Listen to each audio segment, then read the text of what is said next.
Bonjour à toutes et à tous. Au moment où je vous parle, je viens tout juste de terminer l'interview avec Alexis. Donc juste avant la vidéo, je me permets une petite aparté pour voilà, vous dire tout simplement que je vais essayer de dynamiser un petit peu cette chaîne YouTube avec une interview par mois.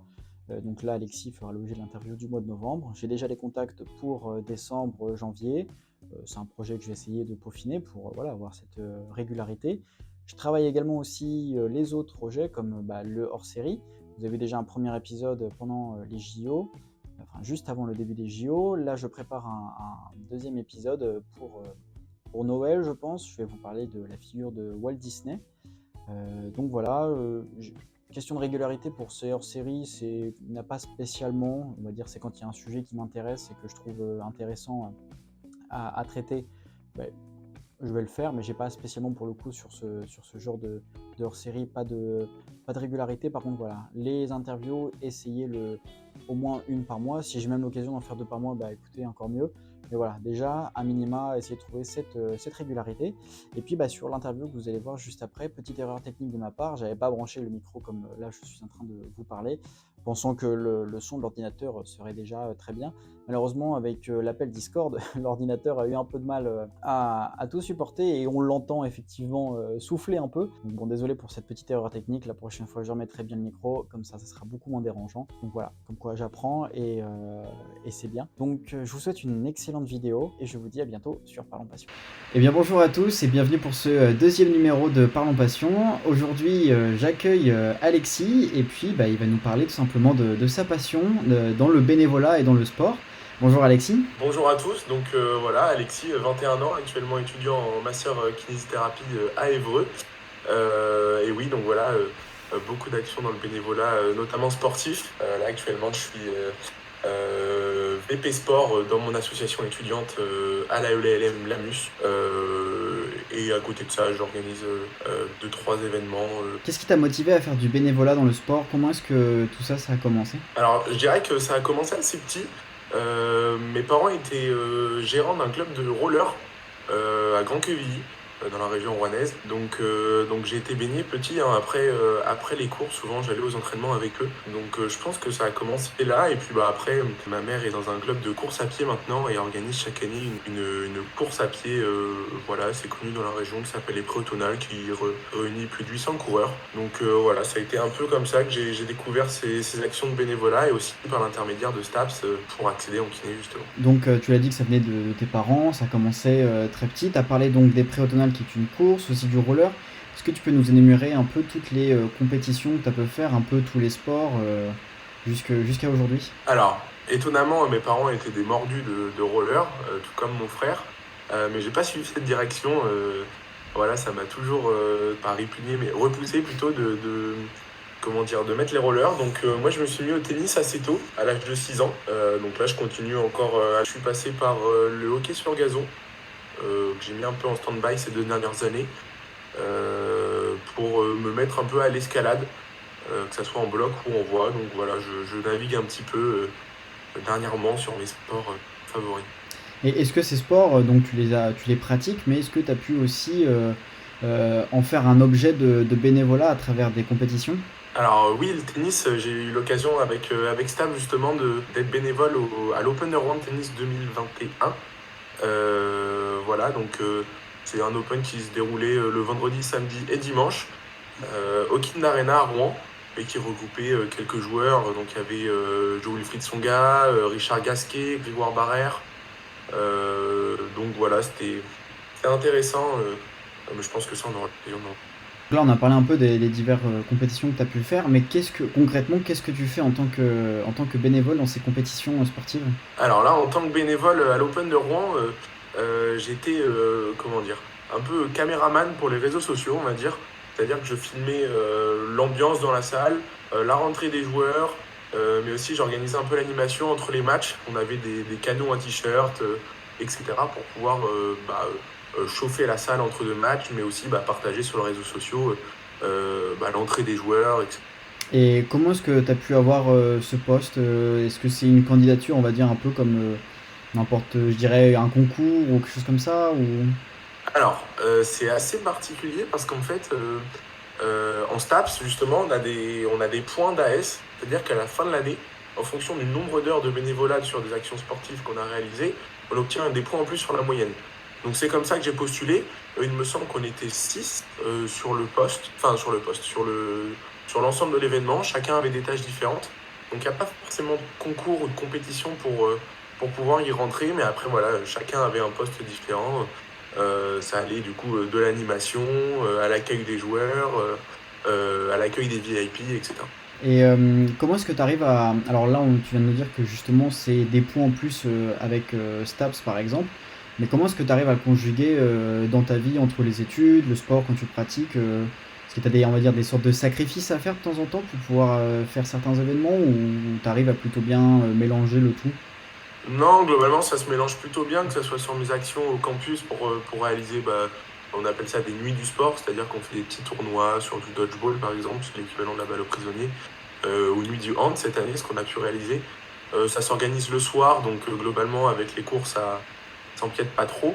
Et puis là, je fais aussi quelques actions de massage en lien directement avec ma formation pour d'une part ramener de l'argent au BDE, étant donné que c'est des associations qui nous mandatent et qui nous payent pour venir masser par exemple des coureurs ou les bénévolats au Rock in Ivry par exemple. Et donc du coup ça s'organise les week-ends. Donc là-dessus, pas trop de soucis pour conjuguer vie étudiante et de bénévolat. Quelles ont été tes meilleures et tes pires expériences, si tu en as eu, des pires expériences dans toutes les compétitions et missions de bénévolat que tu as pu faire jusqu'à aujourd'hui? Alors la meilleure expérience, je dirais que... Alors, c'est particulier, mais en fait, du coup, lors de l'Open de Rouen de tennis, Richard Gasquet, qui venait justement jouer, et malheureusement, il lui manquait des grippes de tennis pour sa raquette. C'est un joueur qui change beaucoup de grippes pour les connaisseurs. Il change de grille tous les 2-3 jeux. Donc voilà, il lui manquait des grippes et donc du coup je suis parti les chercher le samedi soir dans Rouen, à lui chercher des grippes pour son match qui était dans 30 minutes juste après. Donc ça c'était une expérience assez drôle qui sortait totalement de la mission principale mais qui m'a ravi pour aider le joueur. J'allais dire, c'est assez Et puis voilà. privilégié au final. C'est un sorte de petit Ouais, c'est contact. assez privilégié. Ouais, c'était particulier. Il y a cet échange avec le joueur où il est en train de s'entraîner juste avant le début du match et toi, tu viens lui ramener un élément essentiel. Hein, globalement, Hmm. c'est ce qui fait la jonction entre la raquette et le joueur. Donc, c'est très important, selon moi, avec mon expérience de tennis. Mais non, c'était assez particulier. Et pire expérience, je dirais que c'est. On a fait un événement massage à la Déferlante il y a 2 ans, en 2022, octobre 2022. Euh, journée qui se passe plutôt bien. Comment dire, l'organisation nous autorisait à faire l'événement avant de masser. Donc la Déferlante, pour ceux qui ne connaissent pas, c'est une petite course d'obstacles en fait. Il y a 7 km en passant sur des obstacles, dans la boue, etc. Enfin, euh, voilà. Et donc du coup, après avoir fait ça, l'après-midi se passe bien, on masse les participants, etc. Et puis au moment de repartir, grosse averse de grêle. Ça a été sportif pour tout ranger et Ouais. pour retourner aux voitures qui étaient garées assez loin. Mais c'est la seule expérience un peu drôle et comment dire négative, mais globalement sinon c'est très bien. Et puis c'est pas en lien avec la tâche ou avec un personnel aussi de bénévolat avec lequel ça s'est mal passé. C'est Non, non, non. une condition météorologique qui n'ont pas été favorables avec l'événement, quoi. C'est ça, ouais. Après, ça peut arriver, hein, on était abrité, mais c'est le moment Hmm. de partir qui nous a mis un peu dans le jus. Et juste avant de commencer une compétition, comment ça se passe? T'as des référents? Il y a une sorte de petite mise en place? On explique? Une petite formation, on va dire, rapide? Alors ça dépend des compétitions.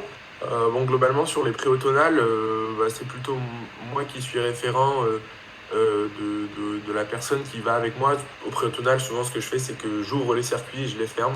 C'est-à-dire que c'est moi qui pose les rues-balises Hmm.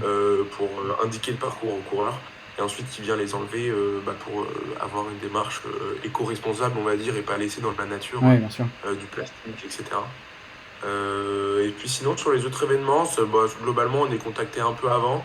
Après, ça dépend. Il y a des gens qui vont nous contacter plusieurs fois en expliquant la fiche de poste, etc. Et d'autres où on arrive le jour même et on nous explique un peu quoi faire. Donc, voilà.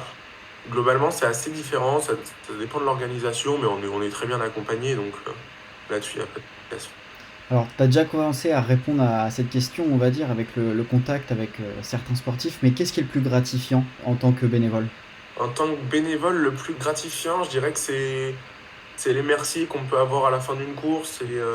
Enfin, en tout cas, c'est les remerciements de la personne qui a concouru. Ou alors, bah là, comme Richard Gasquet, Hmm. voilà, j'ai pu l'aider. Enfin, c'est plein de petites choses. Euh, enfin, c'est vraiment le merci. Typiquement, bon, je prends beaucoup l'exemple des préautonales, mais en l'occurrence, ça fait peut-être 7 8 ans que je suis bénévole là-bas. Mais on a un petit livre d'or et à la fin Hmm. de la course, justement, les gens viennent mettre un petit mot. Donc, c'est toujours sympa de voir bénévole accueillant à l'arrivée, etc. Donc, c'est très gratifiant. Qu'est-ce que tu dirais à certaines personnes qui potentiellement souhaiteraient faire du bénévolat, alors dans les compétitions sportives ou peut-être de manière générale, et qui ont peut-être peur de mal faire, qui savent pas forcément se renseigner, parce que alors bien évidemment toi du coup ça a été en lien, on va dire à chaque fois avec tes études, que ce soit STAPS ou kiné, mais si par exemple c'est pas en lien avec les études, qu'est-ce que tu leur dirais pour se lancer et comment y arriver? À quelqu'un qui a peur de se lancer tout seul, je dirais que bah, globalement, sur le poste, vous ne serez jamais tout seul. Donc, si vous voulez vous motiver avec un copain ou une copine à y aller, bah, allez-y. Allez-y à deux bah, globalement, vous dites que vous voulez être ensemble. Pareil, si c'est au niveau de la peur des horaires, vous pouvez indiquer les horaires auxquels vous êtes disponible, les jours, si c'est une organisation sur une semaine par exemple. Donc là-dessus, les gens sont assez flexibles globalement. Je pense que toutes les associations en France manquent de bénévoles, donc Hmm. allez-y. Je trouve que c'est ultra important pour la vie que ce soit locale, régionale ou même vous pour votre vie. Créer des contacts, que ce soit bah, si vous voulez travailler dans le sport, bah, toujours des contacts. Là, actuellement, je suis en contact avec des gens euh, bah, assez pas influents sur Rouen, mais qui globalement organisent plusieurs Hmm. événements. Euh, donc voilà, créez-vous des contacts, allez-y, et puis ça sera une bonne expérience. C'est toujours gratifiant sur un CV. Enfin, comment dire, les ressources humaines sont très friandes de ces actions de bénévolat.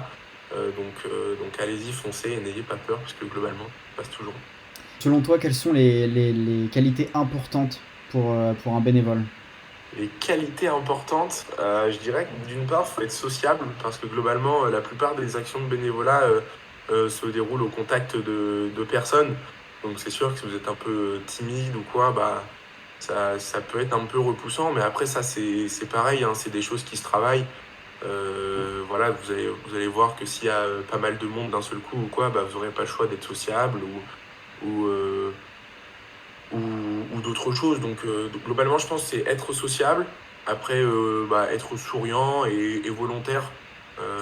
Voilà, c'est sûr que bah, si vous y allez à reculons, bah, globalement, c'est sûr que ça peut être un peu euh, un week-end de gâché ou du moins Hmm. une mauvaise expérience pour vous, alors que la base d'un bénévole, c'est d'être volontaire, à faire différentes tâches, pas forcément les tâches qui nous plaisent, mais du moins de les réaliser correctement. Donc, polyvalent aussi, je dirais que tu vois, ça peut aller de bah, du coup poser du coup des rubalises pour une course, à prendre en vidéo l'entrée des joueurs, ou Hmm. alors gérer bah, des partenaires ou des enfants, notamment au Perché du Tour, que j'ai eu l'occasion de faire. Voilà, où on avait accueilli, pour ceux qui connaissent un peu les enfants qui seront invités chaque année par la métropole Hmm. avec leur t-shirt orange. Et dernière petite question, si tu devais faire un événement sportif en tant que bénévole, ça serait lequel? Alors, un événement sportif en tant que bénévole, bah là, on aurait fait cette interview il y a quelques mois, je t'aurais dit les Jeux de Paris Ouais. 2024. Malheureusement, bon, bah, on n'a pas été sélectionné. Euh, et là, sinon, en tant que bénévole, donc je sais que typiquement, il y a des kinés chez qui j'avais été, qui étaient pris en tant que bénévole aux Jeux de Paris. Donc là, ce que je dirais, ce serait peut-être les Jeux des Alpes 2030 30, en ouais. France, Hmm, hmm. les Jeux d'hiver. Donc voilà, ça c'est un objectif, que ce soit sur le plan professionnel ou sur le plan euh, de bénévolat associatif, que j'aimerais beaucoup réaliser, que ce soit auprès d'une équipe ou alors même auprès de l'organisation pour masser. d'autres bénévoles ou qui auraient beaucoup faire partie de la belle fête qui s'annonce. Bah écoute, bah merci beaucoup Alexis pour ton témoignage. J'espère que tes mots auront su, on va dire, emboîter le pas pour certains qui ont encore aujourd'hui un peu ce manque d'envie d'aller faire du bénévolat. Et puis je te souhaite une bonne continuation dans tous tes projets. Merci à toi Louis, puis peut-être à bientôt pour un autre sujet, j'en sais rien. Avec grand plaisir, Voilà. si l'occasion Merci à vous. est là. Bonne fin de journée à toi, merci beaucoup.